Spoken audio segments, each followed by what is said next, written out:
Happy New Year, friends, and welcome back to my channel. My name is Aaliyah, and today we are coming back after a little bit of a break to do my 2022 reading survey. I've done this, I think, a couple different times. It's a really fun just list of questions to help sum up the year previous and all of your reading, kind of reflect on it so then we can move forward. So that is what we're doing today. I will, of course, leave the links to the original and all of the questions down in the description below, so go ahead and check those out if you wanted to do this for yourself. But for now, I've got my tea and we're ready to go, so let's get going. All right, so our first question is, how many books did you read last year? My goal was 60 books and I was just shy of meeting that goal, so I ended up reading 52 books, which is still not a small number. That's a good average of once a week, so I'm still pretty happy with that. I'm hoping to read more this year just because last year was fairly slumpy, so I know I can. It just didn't happen for me last year, but again, I'm still good with that number. Question number 2 is, what was your most read genre for the year? And for me, it's the same as last year, which is fantasy. I just read a lot of really great fantasy this year, and that's not even counting paranormal fantasy, which I kind of count as a separate genre, at least in my own stats.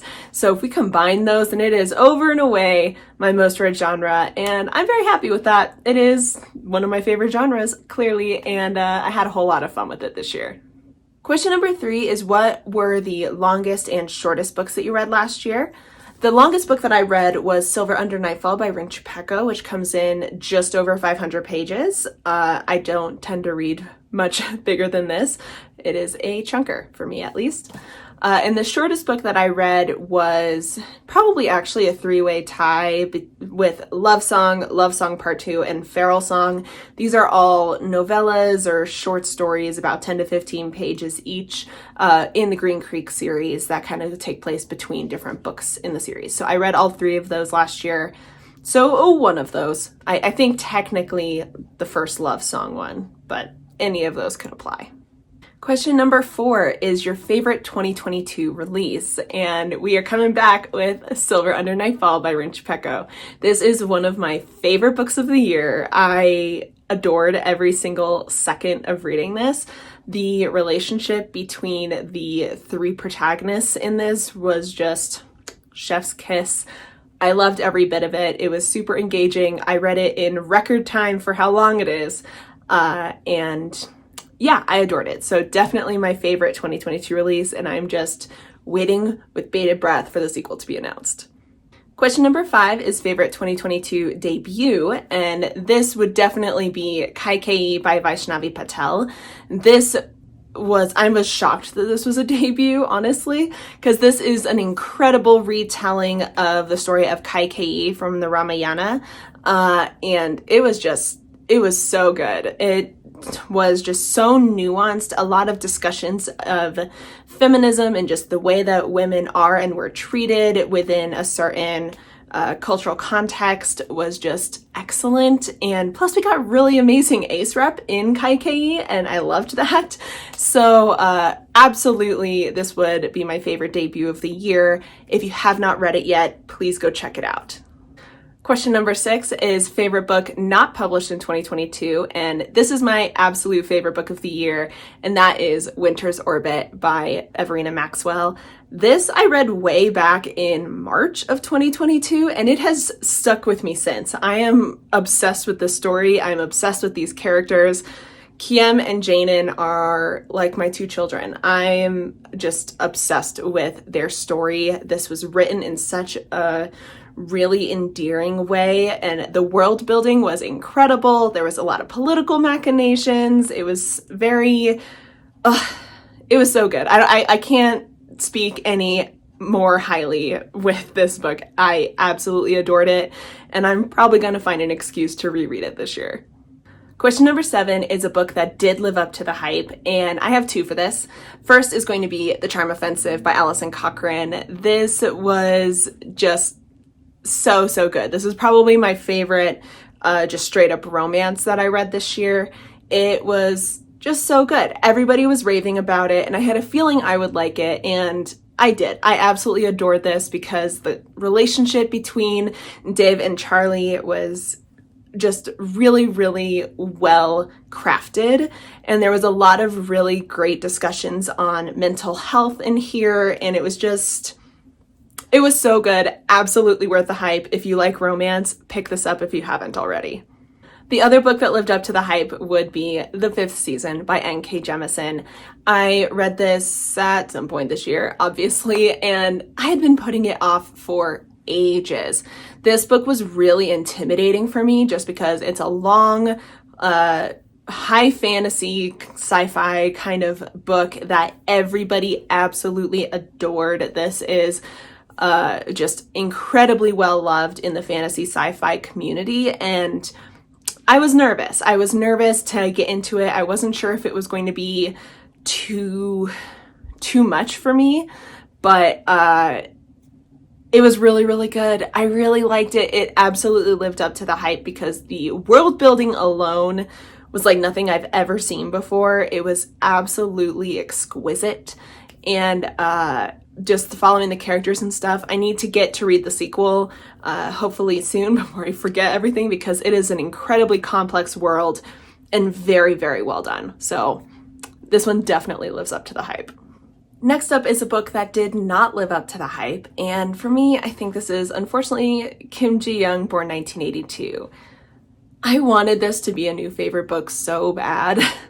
And I had heard so many wonderful things about it, how it really has a lot of good commentary on just women in the kind of millennial generation and how they've grown up in South Korea and like all of that stuff, right? It just sounded so good, so incredible. And for me, it didn't reach its full potential for me anyway. The commentary, the different messages it's trying to come across was definitely the point of the book. So there was a story underneath it, but the message is the point. And for me, because the story itself got lost, it was a little too unresolved for my taste. So yeah, I am bummed about it, but this did not live up to the hype for me. Question number 9 is my biggest accomplishment for 2022, and first, an honorable mention would have to be The Fifth Season. I kind of mentioned that a little bit before, but I consider it a huge accomplishment that I finally got around to it, so that one would definitely count. But my real answer for this question would be Walk Away by Cory Doctorow. This is a book that my dad had been trying to get me to read for years, like just for ages. He was bugging me about reading this book, and I finally did it this year. It took a long time. It was also just a very daunting, intimidating book to read because it's very like high, complex, speculative sci-fi. There was a lot going on. This was definitely very message heavy, but I did it. I finally finished it. It is off my list, and I'm very proud of myself for getting it done. I didn't particularly like it, but I got it done. Question number 10 is my favorite character that I read this year, and there are a lot of really good contenders. I read about some really amazing characters this year. I think, though, the one I'm going to choose for this is Charlie Winshaw from The Charm Offensive, and he is our resident bachelor-esque kind of knockoff. And I pretty much adored him right from the get-go because he's a very nuanced character. He has a lot of layers and a lot of hurt that he has to work through, a lot of mental health things that he needs to work through during this book. But on like beyond all of that, he's so earnest. He's always just the most genuine, earnest person and is just really struggling with having people accept him and understand him and where he's coming from. And I fell in love with him. I absolutely adored this man where I wanted to just wrap him up in a blanket like a little burrito and pat him on the head and just give him a giant hug. Like that's all I wanted to do. He meant a whole lot to me in this book, and I really, really, really love him. So I think we're gonna go with Charlie because he is just, you know? Question 11 is my least favorite character, and this is absolutely, without a doubt, Joe from the Book of Joe. Now, this is a book that I read for my 12 Recs from 12 Friends challenge, and I never finished this. I ended up DNFing it because I was hating this character so much. I wanted to throttle him. He was just disgusting. I absolutely loathed this guy. I don't know how to explain like just this visceral reaction I got from this character, but he was just, the sexualization of women was off the charts, just to like truly appalling, disgusting levels. And he had zero consideration for the people around him. He was so self-absorbed, and I know like the whole point of the book is like a redemption arc of sorts, I guess, but no, he was just terrible, and I hated reading from him, and he was the worst. So absolutely my least favorite character. On a more positive note, question 12 is my favorite couple, and I have read so many that I cannot narrow it down to one. First of all, we absolutely need to talk about Kiem and Janan, because again, they were everything. They are everything, and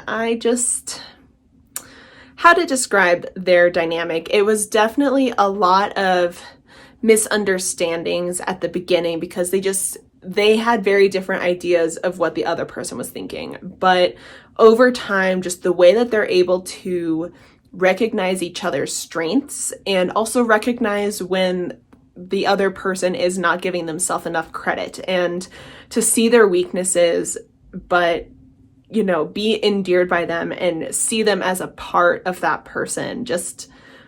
They were such a good match, such a good relationship, a healthy relationship that is built on a long period of time for communication and trust slowly being built. It was just so rewarding by the end of this book. And so this relationship has my entire heart. Next, it is technically not a couple, but a throuple, and that is Remy and Zidane and Xiaodan. Forgive my pronunciation on that.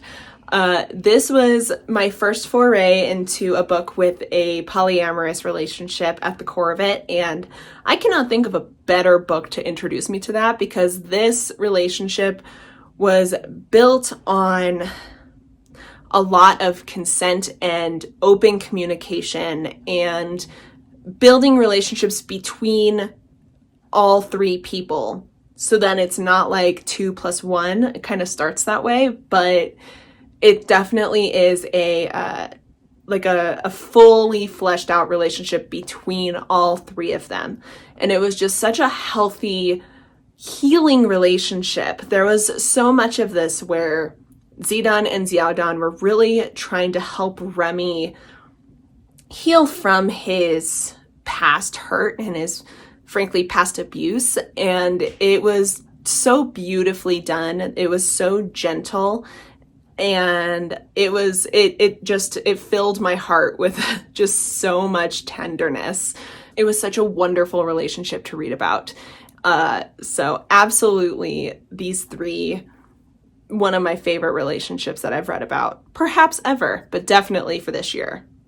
Lastly, I just wanted to mention Cooper and Park from the Big Bad Wolf series by Charlie Adhara. This is a really fun paranormal detective series, I guess. So Cooper and Park, it's Cooper Dayton and Oliver Park. They are an FBI agent and a werewolf agent, respectively, and the whole series is kind of them solving mysteries while also slowly building their relationship. And so there's not a whole lot to say about this. It is definitely just a really fun series to read. But it has been a joy to read how their relationship is slowly building and they're slowly communicating and being vulnerable with each other. So I had to mention them because they've been so fun to read about this year. Question number 13 is a book with the most surprising moment, and I struggled a little bit with this just because I don't read a lot of like thrillers or mysteries or anything like that for the most part, but one that I did read and really enjoyed was They Never Learn by Lane Fargo. This is kind of a thriller mystery, think a la Promising Young Woman. And this had a twist in it that I was not expecting, but I thought that it was really well built. And so I was able to guess it like a couple pages before it happened, but it was not what I was expecting at all. And it was such an interesting device to then approach the rest of the book. And I really, really enjoyed this. So I would say it was definitely They Never Learn, a very fun supporting women's wrongs book. Next is the best written book that I read last year, and maybe not the best written objectively, but the one with the best writing for me, the writing that I loved the most, and that would be Light from Uncommon Stars by Rika Aoki. So this is a book that is very genre bending. It is a little bit of sci-fi, a little bit of paranormal, a little bit of contemporary, all kind of mashed into one. And it was, I mean, first of all, the concept is very fun, but it's a fairly quiet book. And the thing that I really loved about the writing in this is that it felt tender. Like it deals with some hard topics here. We've got a refugee. We've got a trans girl who has been facing abuse. We have different histories of violence, and it can be really hard to read sometimes. There's some really difficult scenes in here, but even throughout that, even during those scenes, there is a certain tenderness that it is approached with. There is, I guess, a tenderness, a consideration for the reader, where even when I would put it down after a really difficult scene, I would still feel like comfortable and taken care of. If that makes any sense. It's so hard to explain. This is definitely, it lends itself very well to a character-driven story, one that is just it's laced with hope throughout the whole thing, right? And so I think like it felt nearly tangible, and that's why I really loved the writing and really loved this book. Question number 15 is the book that I pushed the most people to read, and I think this was technically Kaikeyi by Vaishnavi Patel, mainly because I think it appeals to a lot of different people with different interests.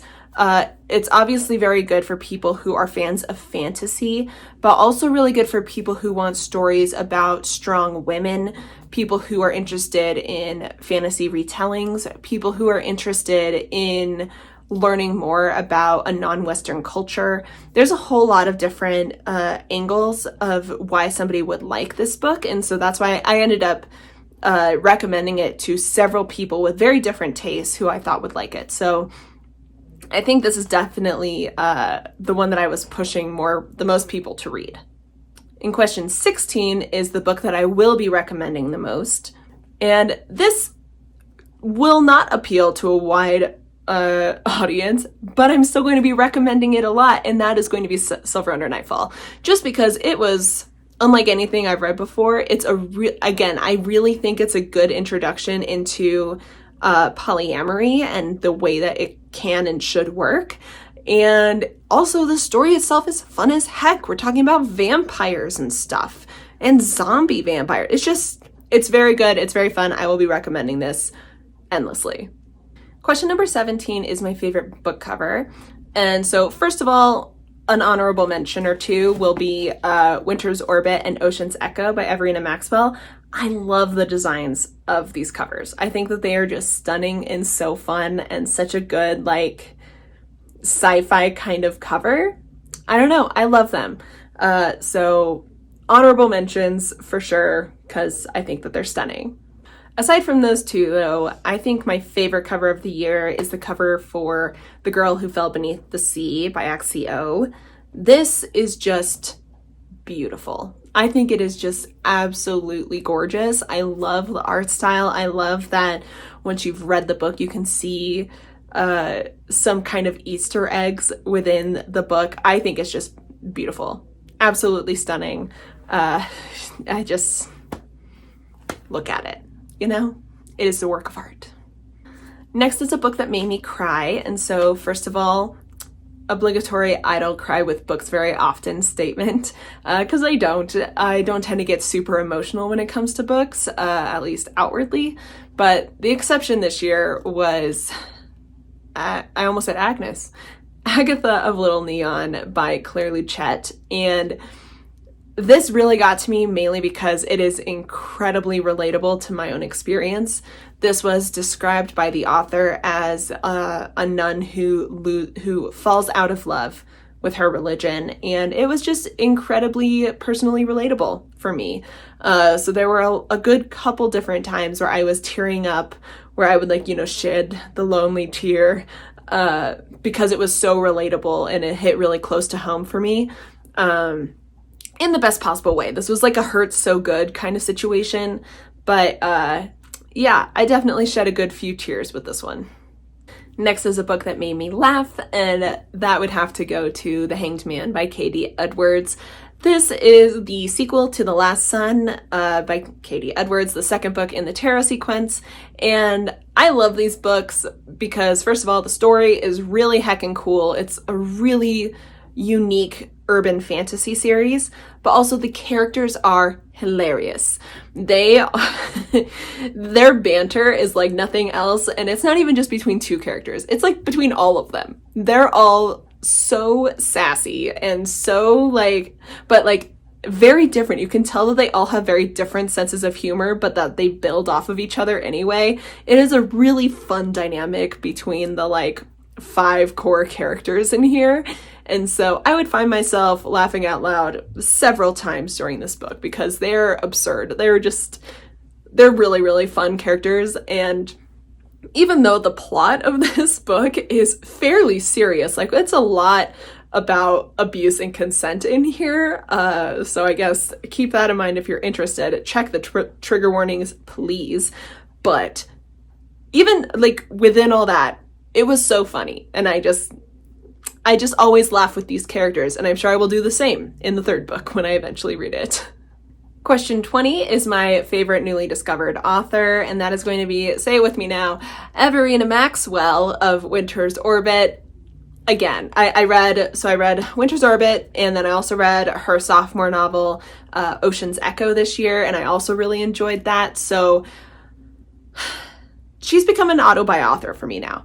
She, this book has my heart in a chokehold, and I just really love the way that she crafts her stories. Her world building is immaculate. The way that she constructs and develops her characters over the course of her books is just really well done, and I just really love this author, and I cannot wait for anything else that she puts out.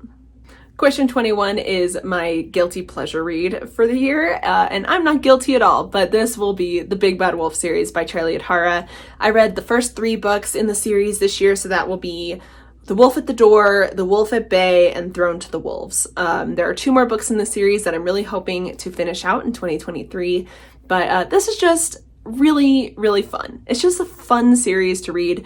But it is fairly niche, so if you're not into paranormal romance, you're probably not going to like it, but I am enjoying it thoroughly. It is just a really great way to get out of a reading slump. I just pop one of these audiobooks in, and it has worked like a charm. And yeah, like I've said before, I really love the relationship in here, and it is just always a fun time. So not guilty at all, but I love this series. Question 22 is my favorite reread for the year, and I think that will be Check Please. I reread both volumes of Check Please. This is originally a web comic, and that's where I first read it, was online.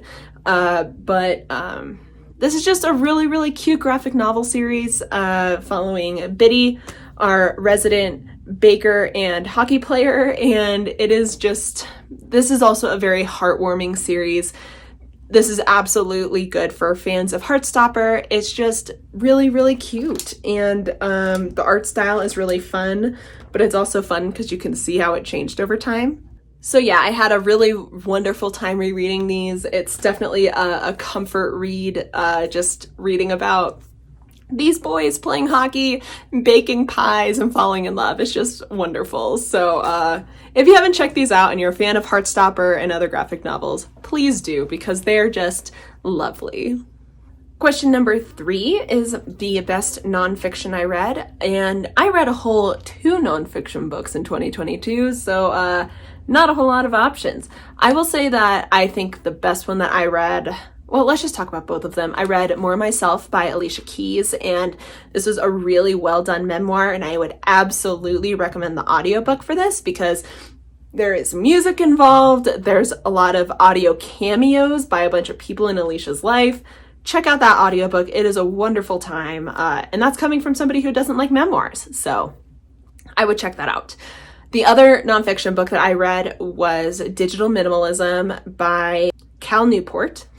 And this was actually a reread for me, and it's just a really good introduction into the concept of digital minimalism, of limiting the amount of time you spend on your phone and online when it may not serve you, and just being really mindful and intentional about the ways that you interact with digital media. So, I mean, I really enjoy it. I find it as a good resource to go back to. And it's also really accessible. So if that's something that you're interested in, I would check it out. I find it just, again, really accessible, very readable, and not like bogged down in a lot of intense terminology or anything. So those are my 2 nonfiction reads. Question 24 is my most surprising 5-star read, and that would have to go to Witchmark by C.L. Polk. I know I've already talked about this in another video, but just to reiterate, this was a book that I had not had on my radar whatsoever. I had never heard of this before, despite it being a World Fantasy Award winner. I had never heard of it. The only reason I picked it up is because it fit a readathon prompt. I needed a readathon. I needed a book that had to do with doctors or healers or something, and I found this on a list. And so I picked it up, and then I gave it 5 stars. I was so shocked and pleasantly surprised. It is a historical urban fantasy, and I loved it. I was not expecting this whatsoever, but I'm so glad that the stars aligned to have me pick this up because I thought it was great. Okay, so we're almost done. We have 2 more questions, and this next one is actually one that I added to the list because I thought it would be a good way to reflect, and that is, what did you learn about your reading this year? There are a lot of things that I learned about my reading this year. Particularly, I figured out things that I definitely do not like in books. We already knew that I don't like historical fiction unless it is historical fantasy. Historical fantasy I can usually get behind because it then just feels like fantasy to me. And so if it's historical, it feels like a different world anyway. I'm also not a fan of dual timelines or breaking the fourth wall. Is particularly if the fourth wall is broken over and over again, kind of like as if the story is told from the future. So then it just, for me, I think it breaks tension. So figured that out this year because of a book that I read. So a lot of that. And then, I mean, I guess I didn't learn this, but it reinforced the idea that I really love fantasy and sci-fi with LGBTQ plus characters and themes. Like that, like I think a lot of my favorite books of the year fall under that category. It's just what I love. I love the gays in space. I love magical gays. That's what I love. And so, I mean, I'm happy that I had so many of the books that I read fall in that category. And I will definitely be reading more because it's always such a fun time for me. So I think that kind of sums up a lot of what I learned about my reading this year. And things that I want to do moving forward is to read more in print because I was doing a lot of audiobook listening, which nothing wrong with that. I will continue to be doing that. But I guess to tie in with my digital minimalism read, I want to be reading less digitally, both in audio and ebook format. So I will be focusing on doing that and picking up books that I know I'm going to love and that don't have those tropes that I don't like. So the last question is, how do you feel about your reading month? Are you happy with the way that, I said reading month, are you happy with the way that your reading year went? And I would say yes. I didn't read as much as I wanted to. I was fairly slumpy for a good amount of the year, particularly in the last third of the year. But I would say overall, I'm still happy with how the year went. I found some new favorites of all time. I had some really wonderful reads and wonderful reading experiences. And so I'm still happy with how the year went. yeah. All right, so that is the entire reading survey. Thank you for making it this far if you have, because it was definitely longer than I thought it was. Hopefully this video didn't end up being too long. But I had a whole lot of fun with this. This was a really good way to kind of review my reading, kind of look back on the things that I loved from 2022, and to share some books that I haven't mentioned on this channel yet. So this was just a really good time. If you're interested in doing this for yourself, I will again leave the link to the original survey as well as the list of questions in the description for you to check out. But otherwise, I would love to know, what are some of your favorite books of 2022? What did you really enjoy? We all want some more book recommendations. So go ahead and throw those in the comments while you're down there. You can hit that like button and go ahead and hit that subscribe if you want to see more from me. But other than that, that's all I have for you guys today. Thank you so much for stopping by and hanging out with me. I really appreciate it, and I'll see you in the next video. Bye! Lazy Sunday mornings, hiding under covers. I don't mind staying in with you. Play your favorite movie, lay